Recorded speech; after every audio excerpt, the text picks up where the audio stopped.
एक दिन मीनू अपनी छोटी सी 6 साल की बच्ची को स्कूल जाने के लिए तैयार कर रही होती है। बेटा सीधी बैठना, चोटी बनाने दे मुझे, स्कूल जाने के लिए लेट हो रहे ना तुझे। नहीं माँ, मुझे साइकिल चाहिए और मेरे सारे दोस्तों के पास भी साइकिल है, मुझे भी साइकिल चाहिए।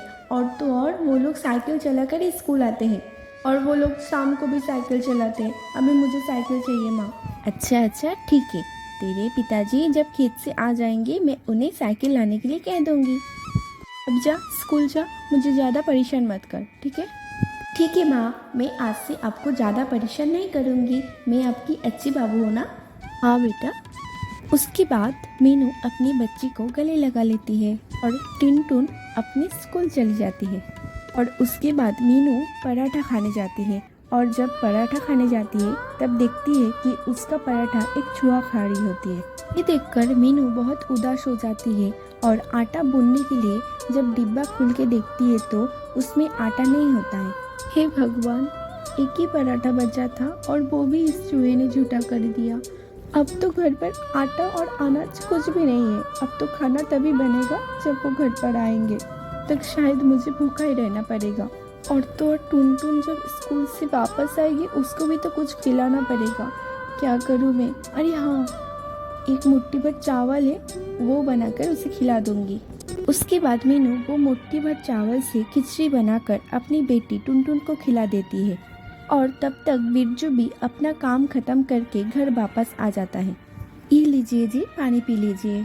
जी वो मैं क्या कह रही थी कि घर में कुछ खाने के लिए कुछ भी नहीं है। क्या आज क्या खेत से अच्छी बैगन निकले हैं क्या नहीं? और आप उन्हें बेचकर आए मंडी में? क्या बताओ मीनू, छोटे छोटे बैंगन भी सड़ जाते हैं और कुछ बैंगन में तो कीड़े लग जाते हैं और उसमें से 4-5 बैंगन ही सिर्फ बिकते हैं। आज तो मैंने मुश्किल से आधा किलो बैंगन बेच के आया हूँ मैं, जिसके बदले में मुझे सिर्फ 50 रुपए ही मिले हैं। ये 50 रुपए में मैं क्या लाऊंगी? दाल, चावल, आटा और घर का अनाज भी तो लाना पड़ेगा ना मुझे। कोई बात नहीं, तुम ये 50 रुपए से सिर्फ दाल और चावल ला लो और तुम और टिनटुन खा लो। और मैं आज फिलहाल पानी पी के सो जाऊंगा, कल देखा जाएगा। नहीं, आप पूरे दिन खेत में काम करके आते हैं, दोपहर में भी आज कुछ नहीं खाए और आप भूखे पेट कैसे सोएंगे? आप एक काम कीजिए, खिचड़ी खा लीजिए, थोड़ी सी बची हुई है। अरे पापा आ गए। पापा, माँ ने आज कहा था कि आज शाम को आप मुझे साइकिल दिलाएंगे। पापा मुझे साइकिल दिला दीजिए ना, मेरे सारे दोस्तों के पास साइकिल है और मैं उनसे बोलती हूँ मुझे बैठने देने के लिए, लेकिन वो लोग मुझे बैठने ही नहीं देते साइकिल पे।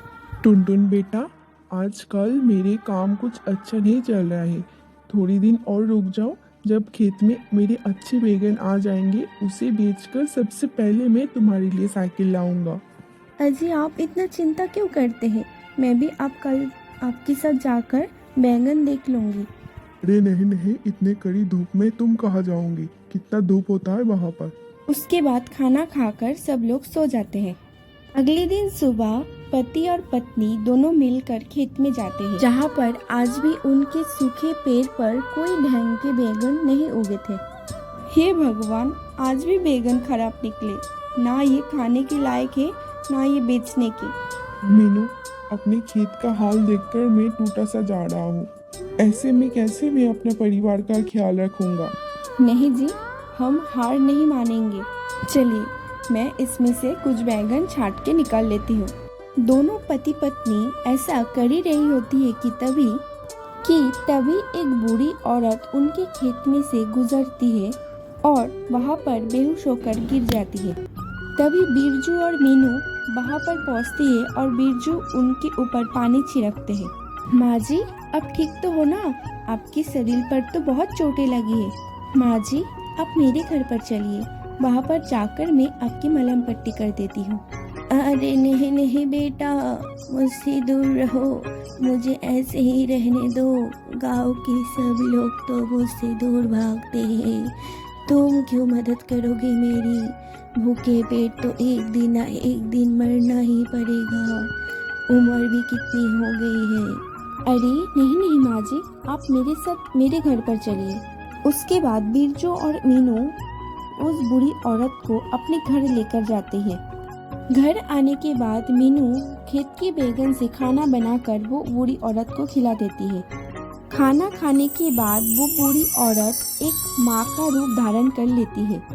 मीनू, बिरजू, तुम दोनों ने मेरी ऐसे रूप होने के बाद भी मुझे खाना खिलाया, मेरी सेवा की। मैं तुमसे अत्यंत प्रसन्न हूँ, इसीलिए मैं तुम्हारी सारी कठिनाइयों को खत्म करती हूँ। तुम्हारा बैगन का खेत बिल्कुल भी ठीक नहीं है ना? मैं तुम्हें वरदान देती हूँ, तुम्हारा बैगन का खेत आज के बाद से एक सोने की बैगन के खेत में बदल जाएगा। ऐसा कहने के बाद वो देवी वहाँ से गायब हो जाती है। उन दोनों को देवी माँ की बात पर यकीन नहीं होता है और वो दोनों अपने खेत पर जाते हैं। जाकर देखते हैं कि उनके खेत में हर एक पौधे में सोने के बैगन लगे हुए थे। मीनू, मुझे तो यकीन ही नहीं हो रहा है कि हमारे खेत पे सोने के बैंगन हैं और वो भी अनगिनत। आपने बिल्कुल सही कहा जी, वो देवी मैया तो हमारी सारी दुखों को खत्म करके चली गई। चलिए, इस बैगन को सबसे पहले बेचकर हम अपने घर के लिए राशन खरीद के लेके आते हैं और टुनटुन को भी तो साइकिल चाहिए ना। उसके बाद बिरजू जाकर अपने खेत से एक बैगन जब तोड़ता है, वहाँ पर एक बैगन फिर से आ जाता है। बाप रे बाप, एक बैगन निकालने से दूसरा सोने का बैगन आ गया। हाँ, चलिए अब जल्दी से अपने गमछे में 5-6 बैगन रख के चलते हैं एक सुनार के पास। उसके बाद दोनों पति पत्नी सोने के बैगन को निकालकर सुनार के पास जाकर बेच देते हैं और आए पैसे से वो अपने बेटी के लिए साइकिल और एक अच्छा घर और घर में खाने पीने का राशन भर लेते हैं। पापा पापा देखिए, मैं साइकिल चला रही हूँ, कितनी अच्छी साइकिल है। पापा, मुझे साइकिल देने के लिए थैंक यू पापा। देखिए जी, हमारी बच्ची साइकिल पाकर कितनी खुश है ना। अच्छा जी, हम इतनी सारी सोने का बैगन का क्या करेंगे? मेरे पास एक तरकीब है, क्यों ना हम ये सोने का बैगन को बेचकर हमारे गांव में एक अस्पताल बना लेते हैं। तुम तो जानती हो कि हमारे गांव में गरीबों का ठीक से इलाज ही नहीं हो पाता है। हाँ, आपने बिल्कुल सही कहा। के बाद दोनों पति पत्नी खेत में जाते हैं और सोने का बैगन तोड़कर गांव की पंचायत को दे देते हैं और गांव में एक अच्छी से बड़ा सा एक अस्पताल बनाते हैं, जहाँ पर बहुत सारे गरीब लोग वहाँ पर इलाज के लिए आया करते हैं। और इतना सब कुछ करने के लिए गांव के लोग मिलकर बिरजू और मीनू को धन्यवाद करते हैं। ये सब होते हुए देखते हैं एक अमीर सेठ। उसके बाद वो सेठ वो सोने के बैंगन के खेत में पहुंच जाता है। अच्छा, तो ये बात है, इतनी सारी सोने का बैंगन। एक काम करता हूँ, इसमें से सारे सोने का बैंगन मैं ले लेता हूँ, उसके बाद मैं और अमीर बन जाऊंगा। ये बोलने के बाद जब सेठ वो सोने के बैगन को छूने जाता है कि वो बैगन का खेत असली बैगन के खेत में बदल जाते हैं। बैगन के खेत के कांटे सेठ के शरीर में चुभ जाते हैं, जिसके कारण सेठ चिल्लाने लगते हैं और बिरजू और मीनू वहाँ पर पहुँच जाती है।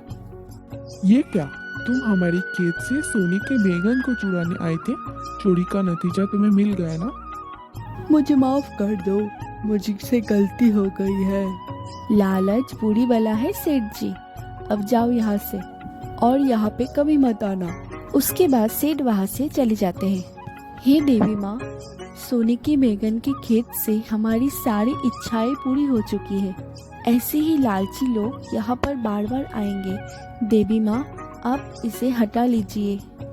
और उसके बाद ऐसा बोलने के बाद ही वो सोने का बैगन असली बैगन के खेत में बदल जाते हैं, जो फिर भी जादुई होते हैं और हमेशा बिरजू और मीनू को काम आते हैं। तो दोस्तों, आज की स्टोरी आपको कैसी लगी कमेंट में ज़रूर बताएं और वीडियो पसंद आए तो वीडियो को लाइक कर दीजिए और पूरा वीडियो देखने के लिए दिल से धन्यवाद। फिर मिलते हैं नेक्स्ट वीडियो में। बाय।